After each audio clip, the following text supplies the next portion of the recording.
നമസ്കാരം, ജന്മഭൂമിയിലേക്ക് സ്വാഗതം. ബഹിരാകാശം എന്നും നമുക്ക് കൗതുകം ഉണർത്തുന്ന ഒരു മേഖലയാണ്.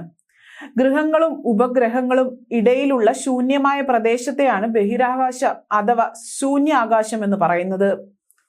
ശൂന്യാകാശം എന്നത് പേരെങ്കിലും ഇത് പൂർണ്ണമായും ശൂന്യമല്ല. വളരെ കുറഞ്ഞ സാന്ദ്രതയിലുള്ള ഹൈഡ്രജന്റെയും ഹീലിയത്തിന്റെയും പ്ലാസ്മയും വൈദ്യുത കാന്ത മണ്ഡലങ്ങളും ന്യൂട്ടണിനേക്കാളും ഈ പ്രദേശത്തുണ്ട്. 2.7 കെൽവിനാണ് ബഹിരാകാശത്തിലെ സാധാരണ താപനില. ഒരു ക്യൂബിക് മീറ്ററിൽ ഒരു ഹൈഡ്രജൻ ആറ്റം എന്ന തോതിലുള്ള പ്ലാസ്മയായാണ് ഭൂരിഭാഗവും. സാന്ദ്രത കൂടിയ പ്രദേശങ്ങളിൽ നക്ഷത്രങ്ങളും താരാപഥങ്ങളുമായി രൂപപ്പെട്ടിട്ടുണ്ട്. എവിടെ നിന്നാണ് ബഹിരാകാശം തുടങ്ങിയത് എന്നതൊരു പ്രത്യേകിച്ചും ഉത്തരം ശാസ്ത്ര സമൂഹം നൽകിയിട്ടില്ല.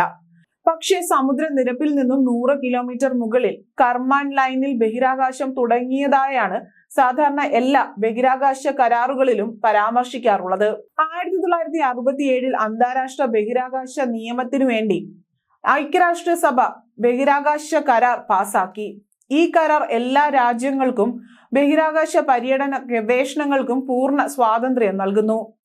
ബഹിരാകാശം സമാധാനപരമായി ഉപയോഗിക്കാൻ UN വ്യവസ്ഥകൾ ഉണ്ടെങ്കിലും ഉപഗ്രബോധ ആയുധങ്ങൾ നിർമ്മിക്കുകയും ഭൂമിയുടെ ഭ്രമണപഥത്തിൽ പരീക്ഷിക്കുകയും ചെയ്തിട്ടുണ്ട്.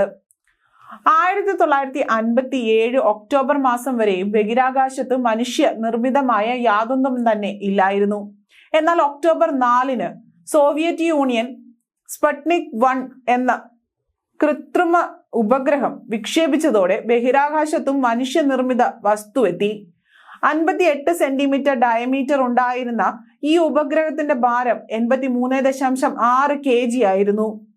ഇന്ന് 67 വർഷങ്ങൾക്ക് ശേഷം 9494 സജീവ കൃത്രിമ ഉപകരണങ്ങളാണ് ബഹിരാകാശത്തുള്ളത്. ബഹിരാകാശത്ത് നിന്നുള്ള ചിത്രങ്ങൾ പലപ്പോഴും നമ്മളിൽ കൗതുകം സൃഷ്ടിക്കുന്നവയാകും. പ്രത്യേകിച്ചും നാസയുടെ LRO എന്ന ഉപഗ്രഹം പുറത്തുവിട്ട ചിത്രങ്ങളാണിപ്പോൾ വൈറലായിരിക്കുന്നത്. സൂപ്പർ ഹീറോ ഫ്രാഞ്ചൈസിയായ മാർവലിലെ സിൽവർ സർഫ് ബോർഡിനോട് സാമീപ്യമുള്ള ഒരു അജ്ഞാത വസ്തു ചന്ദ്രനെ ചുറ്റിപ്പറ്റുന്ന ദൃശ്യങ്ങളാണ് LRO പുറത്തിറക്കിയത്.